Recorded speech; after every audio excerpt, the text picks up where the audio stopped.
Airlines putting a new system in place to ensure passengers don't get on board prematurely. The airline is trying out a system that will audibly flag when someone tries to board the plane before their group has been called. Fox 5's Sharon Crowley has more on this new system.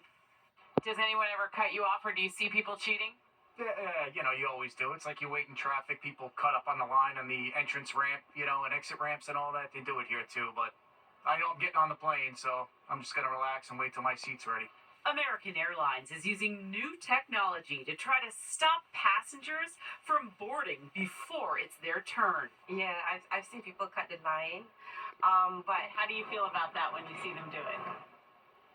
there are times I actually tell them, sorry, can you go back to the... Do you ever go ahead before you're boarding, before your row is called? Yeah, I'm guilty of that, but once in a while. American has noticed in recent months, recent years, is that passengers from time to time tend to board in an earlier group than they're actually assigned. Sean Cudahy is an aviation reporter for The Points Guy. He says if you do try to board before your turn, the computer connected to the boarding pass scanner will display an alert message and sound an alarm to warn the gate agent not to board you. American Airlines told us in the few markets they are testing it, it's been working well, though some critics have suggested it's a way of shaming passengers. The airline says this also protects those frequent flyers who've earned those perks, like boarding the plane early. Those perks that the airline is trying to kind of sell passengers on get watered down when you have passengers that are assigned to Group 8 boarding in, say, Group 3 when they're not supposed to. Right now, American Airlines is just testing this out in a couple of markets, Tucson, Arizona, and Albuquerque, New Mexico. But if it's a success, they may expand it much further. Sharon Crowley, Fox 5 News. I've definitely been guilty of it. You just gotta smile, I You fessed up guess. this afternoon. Well, up next, a highly contested battle over a congressional district on Long Island. That's right, between Congressman Anthony D'Esposito and Laura Gillen. Next, we will explore the issues animating this closely watched race and take a look at some new polling. Plus, what New Yorkers can expect at the ballot box besides the presidential and local races. Well, when New Yorkers head to the polls this weekend, in addition to voting for president, there will be 6 propositions. That's right. Last week we told you about the first one. It has to do with equal rights and making abortion protections part of the state constitution. Props 2 through 6 are about different proposals, from sanitation to budgeting to establishing a chief business diversity officer. Now, critics say it's all part of a rushed attempt by the mayor to consolidate power. The Charter Revision Committee tells Fox 5 their proposals were all well thought out and reflect the needs of New Yorkers. 2 through 6 are harmful, they're not well thought out, and they change the balance of power here in the city of New York. They're super problematic. We don't need a mayor's office that is going to try to do all of the functions of government without any kind of checks and balances. That's part of what actually leads to corruption in the first place. Recent survey shows the vast majority of New Yorkers did not even know that Props 2 through 6 will be waiting for them when they vote and will be reading them for the first time in the voting booth. We're back right after this. Well, we're all familiar with the typical advent calendars you get for Christmas with chocolates inside, but now it seems you can get one for pretty much any occasion, any time of year. Fox 5's Stephanie Bertini tells us why so many varieties of advent calendars are now available.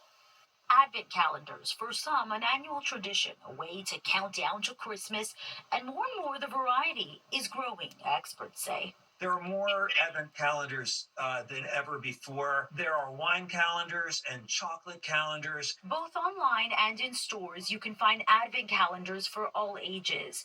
Typically, a little door reveals a little treat or a Bible verse.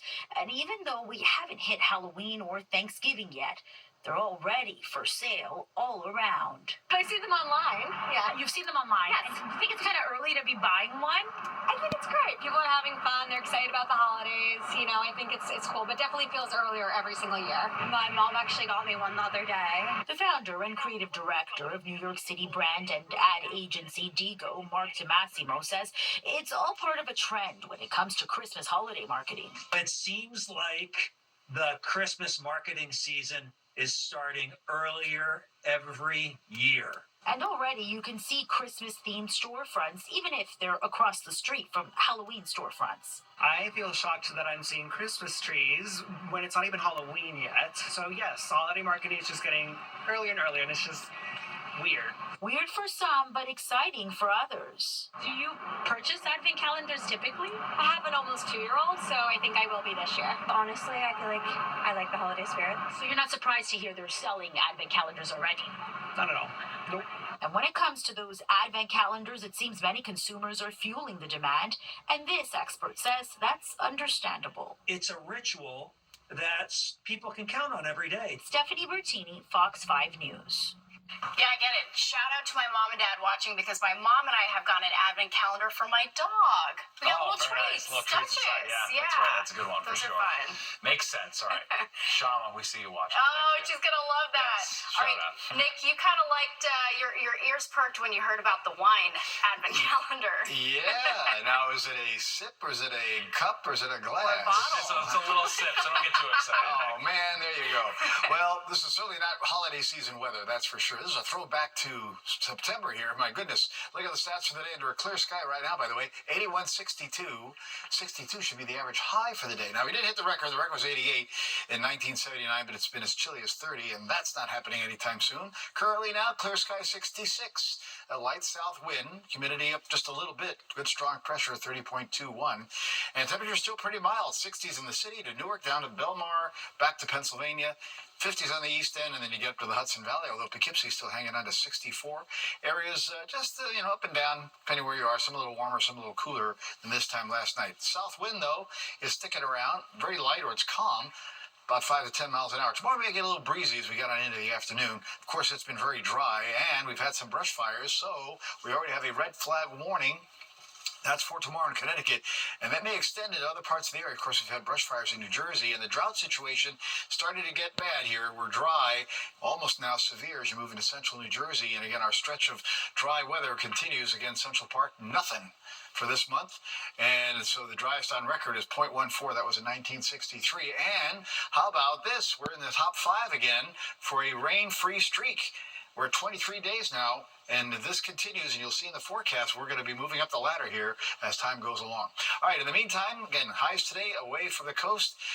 Even though Islip hit 82, everybody's low, mid-80s, 70s on the east end, moving through the northeast, temperatures also in the 80-degree range. Albany, Rochester, down to Washington, D.C., and temperatures also hanging in towards those 70s to about 80s as you go across the Ohio Valley. Satellite view, it's all clear here. It's all clear all the way towards the west. Eventually, that little system comes by, but you're going to see it's going to dry out by the time it gets here. So overnight, we'll see temperatures about 50 in the cooler suburbs, about 59 in the city. Tomorrow, not quite as warm, but we're still above average, heading to the mid-70s. Like I said, we're not likely to get into any rain anytime soon. 58 in the city tonight, upper 40s, low 50s in the burbs with a few clouds. Tomorrow, again, we'll see temperatures pop to about 75, but again, that is definitely still above average for this time of the year. All right, 7-day, you're going to see the temperatures are going to hold into the 60s, windy on Thursday, 60s on Friday, stays in the 60s for the weekend, except till Sunday and Monday when we drop into the upper 50s, and sunshine takes us into early next week. We need the rain, though. That's for sure. I know. Yeah. I'm enjoying. Today was so perfect. It though. was. All right, still had a deadly outbreak of E. coli discovered at McDonald's across the country. What the CDC believes may be behind the sudden rise in illnesses. The Fed's trying their best to crack down on fake online reviews. An FTC rule goes into effect today that prohibits the sale or purchase of fake reviews. The rule was first announced back in August and criminalizes the sale or purchase of online reviews. It also targets fake reviews written by so-called bots. It also bans reviews created by AI. The FTC says it's hoping to restore consumer trust in online shopping. The FTC has failed to keep pace with dramatic shifts in technology and data-driven business practices. Vulnerable consumers who have been defrauded by scammers deserve an enforcer with a fulsome toolbox to protect them. The new rule also bans businesses from creating or selling online reviews. The CDC investigating a deadly E. coli outbreak linked to McDonald's Quarter Pounders. It's reportedly killed one person and sickened 49 others in multiple states. The FDA says sliced onions rather, could be the source of contamination. In a statement, McDonald's says it has stopped using the onions in the quarter pound of beef patties in several states. It has also linked the contamination to a single supplier. Not McDonald's. All right, there's more of the 10 o'clock news straight ahead. The National Toy Hall of Fame is inducting at least 3 more toys. 12 finalists include Apples to Apples, Pokemon Battle Academy, My Little Pony figures, and Transformer toys will make it to the final round. Christopher Bench, curator at the museum, explains what makes a toy worthy of a place in the Toy Hall. So one of the things that the National Toy Hall of Fame tries to prove is that it's not necessarily about the top 10 or the hot 10 toys for the holiday season that are worth adding to a child's collection of toys and games. It's worth remembering that they're ones that have stood the test of time, that generation after generation have enjoyed.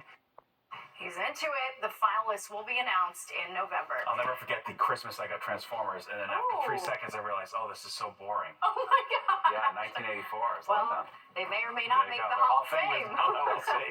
And